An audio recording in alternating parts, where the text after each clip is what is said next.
Next આપણો second question નાનો અમથો ક્વેશ્ચન છે. Explain the overview of office administration. Office એડમિનિસ્ટ્રેશનનું એક નાનકડું ઓવરવ્યૂ લઈ લઈએ. The main purpose of an office is to allow people to communicate with each other. એક એવી જગ્યા પ્રોવાઈડ કરવાની કે જ્યાં આગળ લોકો એકબીજા સાથે વાતચીત કરી શકે and keep track of important information. અને જે ઇમ્પોર્ટન્ટ ઇન્ફોર્મેશન હોય એને આપણે ટ્રેક કરી શકાય એવી જે જગ્યા હોય એને આપણે ઓફિસ કહી શકાય. It is like bodies brain or the main clock mechanism that controls everything that happens. આ આપણા બોડીના બ્રેઇનના જેવું છે કોઈ પણ સંસ્થા માટે ઓફિસ. જે રીતના કોઈ મોટા ઘડિયાળ માટે ઘડિયાળનું જે એક નાનકડું મિકેનિઝમ છે એ જ બધું કંટ્રોલ કરે છે એ રીતના આખી સંસ્થા માટે જે ઓફિસ છે એ એક બ્રેઇન અને મિકેનિઝમ જેવું કામ કરે છે. Here's what the office does. આપણે જોઈએ કે ઓફિસ શું કામ કરે છે. Direct and organise task for various departments. કે ભાઈ અલગ અલગ ડિપાર્ટમેન્ટ દ્વારા કયા કામ થવા જોઈએ, એ કામ કઈ રીતના થવા જોઈએ, એ બધી વસ્તુનું માર્ગદર્શન આપશે.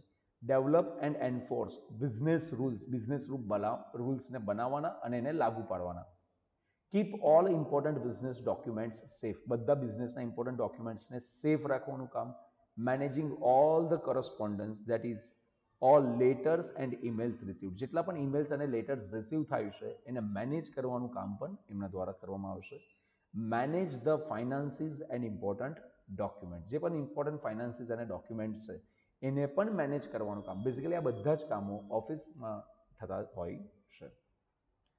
Office management involves organizing various tasks to keep your business running smoothly.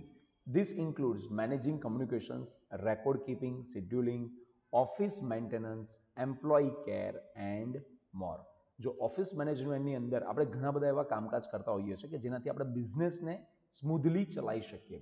આની અંદર આપણે કમ્યુનિકેશનને મેનેજ કરવાના, રેકોર્ડ્સ તૈયાર કરવાના, રેકોર્ડ્સ બનાવવાના, શેડ્યુલિંગ એટલે ગોઠવણીઓ કરવાની, ઓફિસના મેન્ટેનન્સનું કામ, ઓફિસ એમ્પ્લોઈઝના કેર માટેની ચિંતા, આ બધા કામો ઓફિસમાં થાય છે. The main purpose is to ensure the efficient functioning of the business so that the company's goal can be achieved by properly managing administrative task. જે મેઇન પર્પઝ હોય છે કે આપણા બિઝનેસના બધા જ ફંક્શન્સને એફિશિયન્ટલી પરફોર્મ કરાવડાવી શકીએ કે જેથી કંપનીના જે ગોલ્સ છે એ ઇઝીલી આપણે અચીવ કરી શકાય.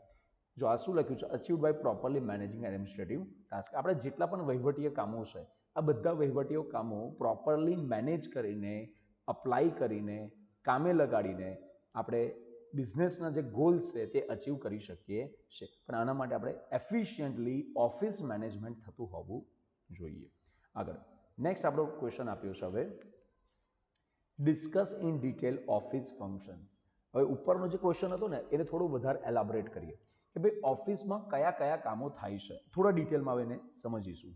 The functions of modern office may be classified into two categories. અને આપણે બે કેટેગરીમાં ડિવાઈડ કરી શકાય. એક છે બેઝિક ફંક્શન કે જેને આપણે રૂટીન ફંક્શન પણ કહી શકીએ, અને બીજું છે એડમિનિસ્ટ્રેટિવ અથવા તો મેનેજમેન્ટ ફંક્શન. ચલો પહેલાં આપણે બેઝિક ફંક્શન્સની વાત કરીએ કે ભાઈ ઓફિસમાં કયા બેઝિક ફંક્શન્સ થાય છે.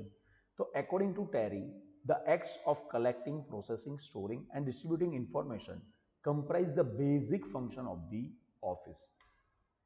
ટેરીના મત પ્રમાણે ઓફિસનું જે બેઝિક ફંક્શન શું છે કે ઇન્ફોર્મેશનને કલેક્ટ કરવી, પ્રોસેસ કરવી, સ્ટોર કરવી અને ડિસ્ટ્રીબ્યુટ કરવી. બીજું, according to Mills and Standingford, the purpose of the office has been defined as providing of a service of communication and record. Communication અને રેકોર્ડ કરવાની સર્વિસીસ પ્રોવાઈડ કરવી. According to ડેનિયરના મત પ્રમાણે the basic function of an office can be said to be receiving, recording, arranging and giving of information. જે basic function છે ડેનિયરના મત પ્રમાણે ઓફિસનું બેઝિક ફંક્શન શું કીધું છે કે ભાઈ ઇન્ફોર્મેશનને રિસીવ કરવી, રેકોર્ડ કરવી, અરેન્જ કરવી, એનાલાઇઝ કરવી અને આપવી, જ્યારે જરૂર હોય ત્યારે આપવી. આ બધા કામો ઓફિસના બેઝિક ફંક્શનમાં આવે છે. Information management is extremely important in office work such as sales, purchasing, human resource, recruitment and design. This person is in charge in often referred to as office manager and is essentially the information master. આ જે વ્યક્તિ હોય છે ને કે જ્યાં બધા જ કામકાજ કરતા હોય છે એ વ્યક્તિને આપણે ઓફિસ મેનેજર તરીકે ઓળખી શકીએ છીએ અથવા તો ઇન્ફોર્મેશન માસ્ટર તરીકે પણ ઓળખી શકાય. The main functions are as follow. ચલો જોઈએ હવે એઝ અ બેઝિક ફંક્શન્સની આપણે વાત કરી રહ્યા છે તો ઓફિસના બેઝિક ફંક્શન કયા કયા હોઈ શકે છે. પહેલું છે receipt of information. Information related to company's operation can be obtained from many sources, both inside and outside the organization. ઓર્ગેનાઇઝેશનની અંદર અને બહાર બંને જગ્યાના સોર્સિસમાંથી આપણે શું કરી શકીએ છીએ ઓફિસના રિલેટેડ કંપનીના રિલેટેડ જે ઇન્ફોર્મેશન છે તે આપણે ઓપ્ટેન એટલે કે મેળવી શકીએ છીએ. ઇન્ટરનલી હવે આંતરિક રીતના જોઈએ તો participants may come from different parts of the કંપનીના અલગ અલગ પાર્ટ્સમાંથી જે પાર્ટિસિપન્ટ્સ છે તે ઇન્ટરનલી આપણને મળી શકે. જેમ કે કયા હોઈ શકે? ડિપાર્ટમેન્ટ્સ, અલગ અલગ ડિપાર્ટમેન્ટ્સના હોઈ શકે, અલગ અલગ ટીમ્સના લોકો હોઈ શકે જે આપણને ઇન્ફોર્મેશન આપી શકે. એક્સટર્નલી જો વાત કરીએ તો ધીસ કુડ બી, હવે બહારથી આપણને કોણ કોણ ઇન્ફોર્મેશન આપી શકે? સપ્લાયર્સ હોય, customers, visitors, partner organisation, government agencies et cetera. તો આ લોકો પાસેથી પણ ઘણી ખરી ઇન્ફોર્મેશન મળી શકે છે. We typically receive this information through letters, telephone calls, orders, invoices and reports on company activities. આજે બહારથી જે જાણકારીઓ મળતી હોય છે, જાણકારીઓ કેવી રીતના મળે છે? Through letters, telephone calls, orders, invoice અને ઘણા બધા રિપોર્ટ્સમાંથી આ જાણકારીઓ મળતી હોય છે. In addition to processing the incoming data, the office must also find additional information needed by the administrator. આ ઇન્કમિંગ જે ડેટા હોય છે એના પ્રોસેસ કરવાની સાથે સાથે ઓફિસમાં બીજી કોઈ વધારાની જાણકારીની જરૂરત હોય તો એ વધારાની જાણકારીની પણ એડમિનિસ્ટ્રેટરને જરૂર પડે તો જાણકારી પણ ઓફિસની અંદર સ્ટોર થતી હોવી જોઈએ, રિસીવ થતી હોવી જોઈએ. તો પહેલું કામ શું છે બેઝિક ફંક્શનમાં? એ છે રિસિપ્ટ ઓફ ઇન્ફોર્મેશન, ઇન્ફોર્મેશનને રિસીવ કરવી. બીજા કામમાં આવે છે રેકોર્ડિંગ ઓફ ઇન્ફોર્મેશન. બીજા કામમાં આવશે રેકોર્ડિંગ ઓફ ઇન્ફોર્મેશન. જે ઇન્ફોર્મેશન આવી છે હવે એનો સંગ્રહ તો કરવો પડશે ને, એને સાચવવી તો પડશે, ભેગી તો કરવી પડશે. The main purpose of record keeping is to make it easy four administrator to find information. આ ઓફિસનો મેઇન પર્પઝ શું હોય છે? રેકોર્ડ કીપિંગનો મેઇન પર્પઝ શું હોય છે? કે જેથી આપણે ઇન્ફોર્મેશન એવી રીતના ભેગી કરવાની કે વેન દે નીડ ઇટ, જ્યારે એડમિનિસ્ટ્રેટરને જાણકારીની જરૂરત હોય ત્યારે આપણે ઇઝીલી એ લોકો પાસે અવેલેબલ કરાવી શકીએ. રેકોર્ડ કીપિંગ એટલે તો કરીએ જ. રેકોર્ડ્સ બધા કેમ મેન્ટેન કરવાના, કેમ ભેગા કરવાના? કે જ્યારે ભવિષ્યમાં રેકોર્ડ્સની જરૂરત પડે તો તરત જ આપણે ઇઝીલી આપણે એને અવેલેબલ કરાવી શકીએ. To do this, the information we receive is usually recorded. These records are typically kept in an office and include financial statements, records, progress reports, employee hours, correspondence, and more. Some documents are required by law, while others are retained by facilitate management planning and management of business operations. Carefully stored office files are valuable resources for future reference. So, બે ત્રણ પોઈન્ટની આપણે જરા એક સાથે ચર્ચા કરીશું. Two do this, આપણે જે રેકોર્ડ કીપિંગની જે વાત છે, to do this the information we receive is usually recorded. આપણે નોર્મલી શું કરતા હોય છે કે ઓફિસમાં જેટલી પણ ઇન્ફોર્મેશન આવતી હોય ને આપણે બધી રેકોર્ડ કરતા હોય. એન્ડ ટિપિકલી આપણે શું કરતા હોય છે ઇન એન ઓફિસ આપણે બધી જ જાણકારીને રેકોર્ડ કરીએ છીએ. એન્ડ ચાહે એ પછી ઇન્ફોર્મેશન ફાઇનાન્શિયલ સ્ટેટમેન્ટ્સ હોય, ઓર્ડર્સ હોય, કોઈ પ્રોગ્રેસ રિપોર્ટ હોય, એમ્પ્લોય અવર્સ હોય, મતલબ એમ્પ્લોય કેટલા કલાક કામ કર્યું એના ઓવરટાઈમની ને બધાને કોઈના પણ રિલેટેડ ઇન્ફોર્મેશન હોય, કોઈ બીજા પત્ર વ્યવહાર થયા હોય અને આવી કેટલી પણ ઇન્ફોર્મેશન હોય આપણે બધી ઇન્ફોર્મેશનને શું કરીએ છીએ? રેકોર્ડ કરીએ છીએ. સમ ડોક્યુમેન્ટ્સ આર રિક્વાયર્ડ બાય લો, કેટલા બધા ડોક્યુમેન્ટ્સ સરકાર માંગતી હોય તો આપણે એ ડોક્યુમેન્ટ્સ પણ ભેગા કરવા પડે. While others are retained by facilitate management. ભાઈ આપણે મેનેજમેન્ટને ફેસિલિટેટ કરવા માટે પણ કે એ લોકો જ્યારે પ્લાનિંગનું કામ કરવાનું હોય, બિઝનેસના ઓપરેશન્સના રિલેટેડ કોઈ કામકાજ કરવાના હોય ત્યારે પણ આ બધા ડેટાની, આ બધી જાણકારીઓની જરૂર મેનેજમેન્ટને પડી શકે છે. તો એ જાણકારીને પણ આપવા માટે ટાઈમ ટુ ટાઈમ એ લોકોને અપડેટ કરવા માટે પણ આપણે રેકોર્ડ કીપિંગ કરવું પડતું હોય છે. Carefully stored office files are valuable resources. તમે જ્યારે બધી ફાઇલ્સને પ્રોપરલી સ્ટોર કરો છો, પ્રોપરલી એને મેનેજ કરો છો, જ્યારે જરૂર પડે તરત ઇઝીલી અવેલેબલ થઈ જાય એ રીતના તમે મેનેજ કરો છો તો એ આપણા ફ્યુચર રેફરન્સ માટે બહુ જ વેલ્યુએબલ રિસોર્સ બની જતું હોય છે. નેક્સ્ટ શબ્દ આપ્યો છે સ્ટોરિંગ ઇન્ફોર્મેશન. સોરી, હું સ્ટોરિંગ બોલ્યો, સ્ટોરિંગ નથી, સોર્ટિંગ. સોર્ટિંગ કરવું એટલે એના ભાગ પાડવા. ક્લાસિફિકેશન એક શબ્દ પણ અહીંયા યુઝ કરી શકો છો. ક્લાસિફિકેશન, સોર્ટિંગ ઇન્ફોર્મેશન, ઇન્ફોર્મેશનને સોર્ટ આઉટ કરવી.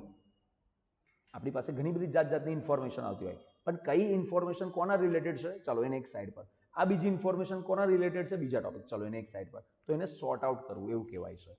When an office receives information, it often comes in variety of forms. This means you have to collect facts from different places. આપણને અલગ અલગ જગ્યા પરથી જાણકારીઓ બધી મળતી હોય છે. And calculate and organize them and so on. તો આપણે જે અલગ અલગ જગ્યા પરથી જાણકારીઓ મળે છે એ જાણકારીઓને આપણે ભેગી કરવી પડે, કેલ્ક્યુલેટ કરવી પડે, ઓર્ગેનાઇઝ કરવી પડે. The Secretariat's mission is to present this information in the format most convenient for the administrator.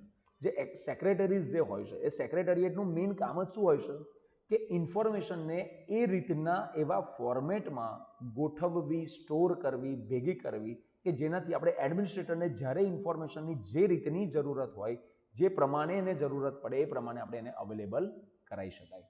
This is very important and requires well trend staff. અને આ કામકાજ કરવા માટે આપણે વેલ ટ્રેન્ડ સ્ટાફની જરૂર પડે છે. Examples of information classification include invoicing. અચ્છા, આમાં કયા કયા એક્ઝામ્પલ્સ લઈ શકાય, આમાં કઈ રીતના ક્લાસિફિકેશન પાડી શકાય? Invoicing, payroll, cost reports and statistical reports. આવા તો ઘણા બધા ભાગ છે, આપણે એના પાડી શકાય. સોર્ટ આઉટ કરી દીધો મતલબ એના ઇન્ફોર્મેશનનું વર્ગીકરણ કરી દીધું. હવે નેક્સ્ટ કામ આપણું શું આવે? ઇન્ફોર્મેશનને શેર કરવી, આપવી. The office will share information in its records, whether routine or more specialized, upon request from management. મેનેજમેન્ટના રિક્વેસ્ટ પ્રમાણે આપણે શું કરી શકીએ છીએ? જરૂરી, સ્પેશિયલ અથવા તો રૂટીન જાણકારી બધા લગતા વળગતા મેનેજમેન્ટના વ્યક્તિ સુધી આપણે પહોંચાડી શકાય. This can be done through conversations or writing. Examples of information exchange include issuing orders, quotations, invoices, progress reports, account statements and administrative instructions. અચ્છા, આ જે આપણે કન્વર્ઝેશન્સ કરીએ છીએ, જે બોલીને કરીએ કાં તો લખીને કરીએ, એ કઈ કઈ રીતના કરી શકીએ છીએ? તો કે ઇન્ફોર્મેશનની જે એક્સચેન્જ છે એમાં આપણે ઓર્ડર્સ ઇસ્યુ કરવા, કોટેશન્સ આપવા, ઇન્વોઇસીસ લેવા અથવા આપવા, પ્રોગ્રેસ રિપોર્ટ્સ બનાવવા, એકાઉન્ટ સ્ટેટમેન્ટ્સ તૈયાર કરવા અને એડમિનિસ્ટ્રેટિવ ઇન્સ્ટ્રક્શન, આ બધા જ કામો ઇન્ફોર્મેશન શેરિંગનો હિસ્સો બનશે. This includes task such as typing. આમાં કયા કયા કામો કરી શકાય? Typing, copying, making phone calls, sending emails and using teletypewriter. Teletypewriter, આ બધી જ પ્રકારની વસ્તુઓનો આપણે ઉપયોગ કરી શકીએ છીએ. આજકાલ આ ટેલિટાઈપ રાઇટર એટલે બોલવાનું અને બીજી બાજુ ટાઈપ થયા કરે, બરાબર. એક આપણે એનો ઉપયોગ બીજો પણ આપણે સ્ટેનોગ્રાફર પણ એક શબ્દ છે. સ્ટેનોગ્રાફર ખબર છે? જજની બાજુમાં પેલો વ્યક્તિ બેઠેલો હોય ને કે જજ બોલતો જાય ને પેલો વ્યક્તિ એકદમ ટૂંકાક્ષરમાં લખતો જાય. આખું સેન્ટેન્સ હોય પણ એને એક કે બે શબ્દમાં લખી નાખે, બરાબર. તો આવા સ્ટેનોગ્રાફરનો પણ ઉપયોગ કરી શકાય છે. શેના માટે? ઇન્ફોર્મેશન મેળવવા કાં તો આપવા માટે. તો ટેલી ટાઈપ રાઇટરનું પણ કામકાજ બોલીને ટાઈપિંગ કરવાના રિલેટેડ કામકાજ હોઈ શકે છે. તો આપણે અહીં આગળ 4 વસ્તુની વાત કરી. બેઝિક કયા કામ 4 છે? બેઝિક ઓફિસના 4 ફંક્શનમાં પહેલું છે ઇન્ફોર્મેશનને રિસીવ કરવી, બીજું રેકોર્ડ કરવી, ત્રીજી સોર્ટ આઉટ કરવી મતલબ એને ક્લાસિફાઈ કરવી, વર્ગીકૃત કરવી, અને છેલ્લું ઇન્ફોર્મેશનને શેર કરવી. ચલો નેક્સ્ટ હવે એડમિનિસ્ટ્રેટિવ મેનેજમેન્ટ ફંક્શન્સ. એડમિનિસ્ટ્રેટિવ અથવા તો મેનેજમેન્ટ જે ફંક્શન્સ હોય છે ઓફિસના, હવે એમાં કયા કયા કામો કરવાના? તો let's see. In addition to basic functions that the office performs, certain administrative management responsibilities must also be performed to ensure the smooth running of the office. ઓફિસને સ્મૂથલી રન કરાવવા માટે આપણે બેઝિક ફંક્શનથી હટીને પણ આપણે બીજા એડમિનિસ્ટ્રેટિવ મેનેજમેન્ટ ફંક્શન્સ આપણે કરવા પડતા હોય છે. ધીસ ફંક્શન્સ આર લિસ્ટેડ બિલો. આમાં કયા કામો કરવા પડે? પહેલું લખ્યું છે મેનેજમેન્ટ ફંક્શન. મેનેજમેન્ટ ફંક્શનમાં કયા કામ કરીશું? For the efficient functioning of an office, the management function includes. આમાં કયા કામ કરીશું? તો કે planning, organising, staffing, directing, communicating, controlling, coordinating and motivating. આવા બધા જ પ્રકારના કામો મેનેજમેન્ટ ફંક્શનમાં કરવા પડે. Running an office efficiently requires careful planning, organisation and execution based on clearly defined plan. કે જે પણ આપણા ક્લિયરલી ડિફાઇન્ડ પ્લાન છે એ ક્લિયરલી ડિફાઇન્ડ પ્લાનને ધ્યાનમાં રાખતા આપણે ઓફિસને સ્મૂધલી રન કરાવી હશે તો આપણે પ્લાનિંગ, ઓર્ગેનાઇઝિંગ અને એ જે પણ પ્લાન કર્યું હશે એનું એક્ઝિક્યુશન આ બધા કામો આપણે કરવા પડશે. It is essential to maintain control over office activities. Office activities પર કંટ્રોલ મેન્ટેન કરવો બહુ જરૂરી છે. And ensure coordination between individuals and departments within the organization. કે ભાઈ ઇન્ડિવિજ્યુઅલ્સ અને ડિપાર્ટમેન્ટ વચ્ચે જો આપણે કોઓર્ડિનેશન રાખવું હશે, કોઓર્ડિનેશન કરવું હશે તો ઓફિસની એક્ટિવિટીઝ પર યોગ્ય કંટ્રોલ કરવું એ ખૂબ જ જરૂરી બને છે. લેટ્સ સી નેક્સ્ટ પોઈન્ટ શું આપ્યો છે હવે? Public relations. ઓફિસનું બીજું એક કામ શું આવે છે? પબ્લિક રિલેશન મેન્ટેન કરવાનું.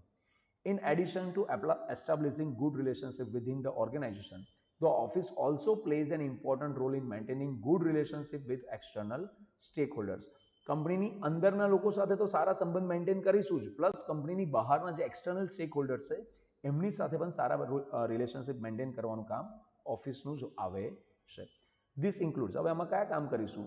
Varieties of activities aimed at increasing an organisation's reputation and favourability. ભાઈ ઓર્ગેનાઇઝેશનની રેપ્યુટેશન વધી શકે, ઓર્ગેનાઇઝેશન પ્રત્યે લોકોનો ગમો, લોકોની પસંદગી વધી શકે, such as hospitality service and communication with external parties. ભાઈ હોસ્પિટાલિટી સર્વિસ આપો, એક્સટર્નલ પાર્ટીઝ સાથે યોગ્ય રીતેનું કમ્યુનિકેશન કરો, તો આવા બધા પ્રકારના કામકાજ આમાં રેપ્યુટેશન વધારવા માટે, આપણે આ કંપનીની પસંદગી લોકોમાં વધે એના માટે આના બધા કામકાજ કરવા પડે. એક દેશી ભાષામાં કહું, આપણી કંપનીની સારી ઇમેજ ઊભી થાય, લોકો આપણી કંપનીને ખુલ્લા દિલથી સ્વીકારે, આપણી પ્રોડક્ટ્સને ખુલ્લા દિલથી સ્વીકારે, આપણી કંપની વિશેમાં કોઈ નેગેટિવ ના બોલે, તો એના માટે જે સારા રિલેશન મેન્ટેન કરવા માટે જે જરૂરી કામકાજ છે એ બધા કામકાજ પણ ઓફિસે કરવા પડે છે. થર્ડ પોઈન્ટ આપે છે implementation of administrative systems and procedures. Office systems and procedures provide a structured approach to task management. A system is a strategic way to achieve a specific goal, and a procedure is a standardized procedure for accomplishing tasks in sequence.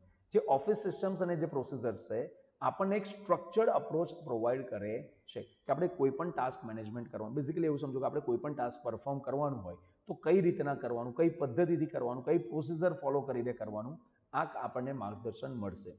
આ જે એક system હોય છે ને, system એ શું છે? એક strategic way છે કે આપણે કોઈ પણ ગોલ અચીવ કરવો હોય તો એ ગોલ અચીવ કરવા માટે આપણે કઈ પ્રોસિજરને ફોલો કરવી પડશે, કયા કામો સિક્વન્સમાં કમ્પ્લીટ કરવા પડશે, તે વસ્તુ આપણને સિસ્ટમ કહેતી હોય છે. The development and implementation of this systems and procedures is essential to smooth workflow and efficient task execution. કે ભાઈ આપણે જે ડેવલપમેન્ટ એન્ડ ઇમ્પ્લિમેન્ટેશન કરવાનું છે સિસ્ટમનું એન્ડ પ્રોસિજરનું, એ બહુ જરૂરી છે. શેના માટે જરૂરી છે? Two ensure smooth workflow and efficient task execution. આપણે ટાસ્કને બહુ એફિશિયન્ટલી એક્ઝિક્યુટ કરી શકીએ એના માટે આ જરૂરી છે. નેક્સ્ટ આપ્યું છે રેકોર્ડ રિટેન્શન. જે પણ આપણા રેકોર્ડ છે એને રિટેન કરવાના. Office files contain a variety of documents such as correspondence, financial records and reports that need to be saved for future reference. કે જે આપણા ઓફિસના ફાઇલ્સ છે એની અંદર ઘણા બધા આપણે ડોક્યુમેન્ટ્સ આવતા હોય છે, જેમ કે કરસ્પોન્ડન્સની વાત હોય કે કોઈ ફાઇનાન્શિયલ રેકોર્ડ્સ હોય તો એ હોય, બીજા કોઈ રિપોર્ટ્સ હોય, તો આ બધા ફ્યુચર રેફરન્સ માટે આપણે મેન્ટેન કરી રાખવા પડે. Beyond basic maintenance, offices must manage the organization, indexing, retention and disposal of old document. Basically આપણા જે જૂના ડોક્યુમેન્ટ્સ છે એને મેન્ટેન કરવા, ઓર્ગેનાઇઝ કરવા, ક્રમ અનુસાર ગોઠવવા, ઇન્ડેક્સિંગ કરવા, એને જાળવી રાખવા, અને ફાલતુના ડોક્યુમેન્ટ હોય તો એને ડિસ્પોઝ કરવા, એટલે બસ્તીમાં ભંગારમાં વેચી દેવા, આ બધા કામો પણ આમાં જ આવે છે. પાંચમું કામ છે asset protection. Protecting an organization's assets include physical assets such as building and equipment, cash and important document is an important office responsibility. જો આપણે ઓર્ગેનાઇઝેશનની જે એસેટ્સ આવે છે એને પ્રોટેક્ટ કરવી, એની અંદર ફિઝિકલ એસેટ જેમ કે આપણી બિલ્ડિંગ હોય, ઇક્વિપમેન્ટ્સ હોય, કેશ હોય, કોઈ ઇમ્પોર્ટન્ટ ડોક્યુમેન્ટ હોય, તો આને પ્રોટેક્ટ કરવાની જવાબદારી પણ, આ બહુ ઇમ્પોર્ટન્ટ જવાબદારી છે, જવાબદારી પણ શેમાં આવતી હોય છે? આ ઓફિસ એડમિનિસ્ટ્રેશનમાં આવતી હોય છે. Okay, it measures such as insurance policies. જો હવે આની અંદર કયા કયા પગલાં લેવા પડતા હોય છે? Insurance policies and security protocols must be in place to protect against risk such as fire and theft. ચોરી છે, આગ લાગવી, બરાબર, આવી કોઈ પણ પ્રકારના નુકસાન થવાની જે સંભાવનાઓ હોય છે, તો તો એનાથી બચાવવા માટે આપણી એસેટ્સને, ઓફિસની એસેટ્સને, કંપનીની એસેટ્સને બચાવવા માટે જે જરૂરી ઇન્સ્યોરન્સ પોલિસીઝ લેવી, જે સિક્યુરિટી માટેના પ્રોટોકોલ્સ, એટલે એના જે નિયમોનું પાલન કરાવડાવવાનું છે, પ્રોટોકોલ એટલે શું, નિયમોનું પાલન કરાવડાવવાનું, તો આવા બધા કામ પણ ઓફિસ એડમિનિસ્ટ્રેશનમાં જ થતા હોય છે. નેક્સ્ટ એક શબ્દ છે form development and management. The development and management of office forms is important because paperwork is prevalent in office operations.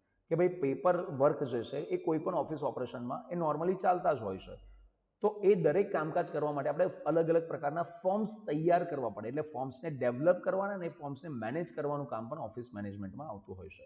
Forms serve as standardised records of information and administrators are responsible for designing, standardizing, creating and regulating their use throughout the organization. આપણે આ જે forms છે, આ ફોર્મ્સની મદદથી આપણે બધા જે જાણકારી છે ને પ્રોપર સ્ટાન્ડર્ડાઇઝ ફોર્મની અંદર આપણે કલેક્ટ કરી શકીએ છે કે જે જાણકારી આપણે આપણા એડમિનિસ્ટ્રેટરને યોગ્ય રીતના પ્રોવાઈડ કરી શકીએ છે. તો એના માટે આપણે ફોર્મ્સને ડિઝાઇન કરવા, સ્ટાન્ડર્ડાઇઝ કરવા, ક્રિએટ કરવા, રેગ્યુલેટ કરવા, આ બહુ જરૂરી બને છે.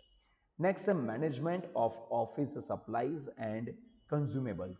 Proper supply of high quality office supplies is essential for smooth operation. ઓફિસમાં જે પણ જરૂરી વસ્તુઓ હોય છે એ બધાને આપણે સપ્લાઈઝ કહીશું. તો એ સપ્લાઈઝ આપણે હાઈ ક્વોલિટીના હોય એ ખૂબ જરૂરી છે. એમાં પેલા ઝેરોક્સ મશીન આવી ગયા, કમ્પ્યુટર્સ આવી ગયા, ટેલિફોન્સ આવી ગયા, મોબાઈલ્સ આવી ગયા, પ્રિન્ટર્સ આવી ગયા, આ બધી વસ્તુ એમાં ઓફિસ સપ્લાઈઝમાં અને કન્ઝ્યુમેબલ્સમાં આવી શકે.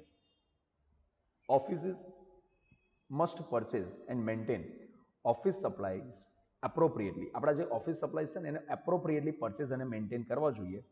એન્શ્યોરિંગ કોમ્પિટિટિવ પ્રાઇઝિંગ અને proper storage and insurance processors two prevent damage or loss. કે ભાઈ અહીં આગળ આપણે ઓફિસની અંદર જે જરૂરી વસ્તુઓનો પરચેઝ કરવો, મેન્ટેન કરવો, આ બધું જરૂરી છે. પ્લસ કોમ્પિટિટિવ પ્રાઇઝીસ પર એને પરચેઝ કરવા, એને પ્રોપરલી સ્ટોર કરવા, જરૂર લાગે તો એના માટે ઇન્સ્યોરન્સીસ લેવા. તો આ બધી વસ્તુ જરૂરી છે કે જેથી આપણે એને ડેમેજ કે લોસને પ્રિવેન્ટ કરી શકીએ.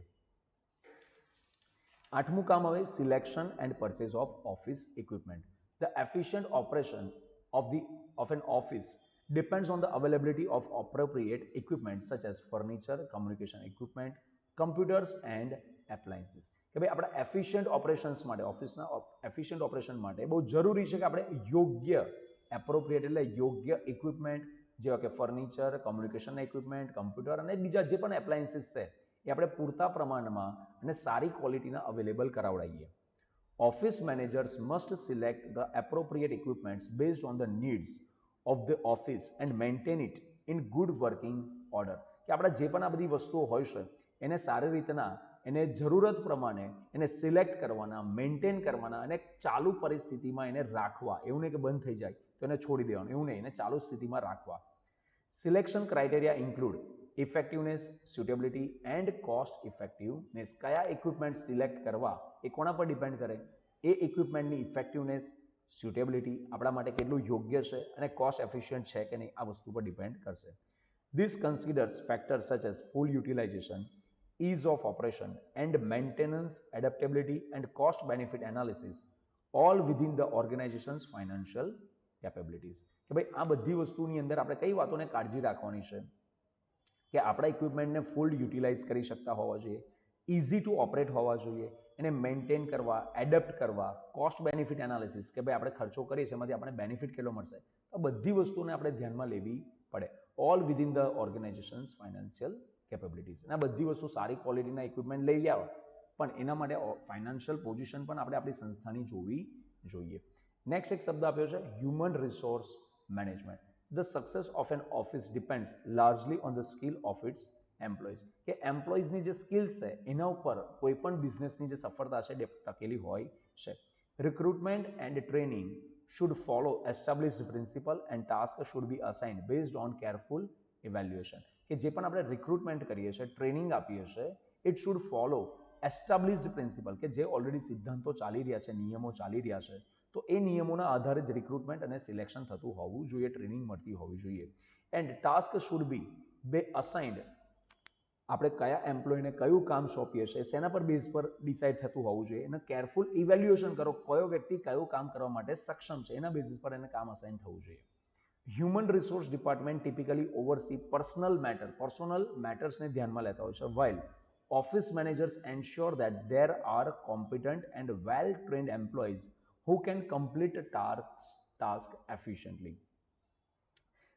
હ્યુમન રિસોર્સ ડિપાર્ટમેન્ટનું કામ શું છે? પર્સનલ મેટર્સને જોવાનું. જ્યારે ઓફિસ મેનેજર્સનું કામ શું હોય છે કે કોમ્પિટન્ટ અને વેલ ટ્રેન્ડ એમ્પ્લોઈઝ જે હોય છે એને ટાસ્ક પર એફિશિયન્ટલી યુટિલાઇઝ કરવા, એમને કામે લગાડવા. Regular reviews, fair compensation and motivation strategies are important as well as opportunities for career development and advancement. કે ભાઈ રેગ્યુલરલી આપણા ઓફિસ સ્ટાફનું રિવ્યૂ કરવું, એમને યોગ્ય કમ્પેન્સેશન આપવું, મોટિવેશન આપવું, આ બધી એક ઇમ્પોર્ટન્ટ સ્ટ્રેટેજીસના હિસ્સા છે. પ્લસ સાથે સાથે એમને કેરિયર ડેવલપમેન્ટ માટે, કેરિયરમાં આગળ એડવાન્સમેન્ટ માટેની ઓપોર્ચ્યુનિટીઝ પણ આપવી. એન્ડ લાસ્ટલી કામ શું છે? કોસ્ટને કંટ્રોલ કરવી. Modern offices are required to actively manage cost using scientific management technique. ભાઈ સાયન્ટિફિક મેનેજમેન્ટ ટેકનિકનો ઉપયોગ કરીને કોસ્ટને મેનેજ કરવાનો પ્રયાસ એ પણ કરવો જોઈએ. This may include mechanising office task, using devices that save time and efforts, improving forms and analyzing and implementing more efficient procedures. આના માટે જરૂરી માણસોની જગ્યાએ મશીનોનો ઉપયોગ કરો, ડિવાઇસીસનો ઉપયોગ કરો, જેનાથી આપણે સમય અને પ્રયાસ, મહેનત આપણે બધું બચાવી શકીએ. સુધારેલા ફોર્મ્સનો ઉપયોગ કરો અને જે આપણી પ્રોસિજર્સ ફોલો કરીએ છીએ એને એનાલાઇઝ કરો, સુધારેલી પ્રોસિજર્સને ઇમ્પ્લિમેન્ટ કરો. આનાથી શું થશે? આપણા જે ખર્ચા છે એ ખર્ચાને આપણે કંટ્રોલમાં રાખી શકાશે. ઠીક છે, તો આ 3 ક્વેશ્ચન સુધીનું કમ્પ્લીટ થયું.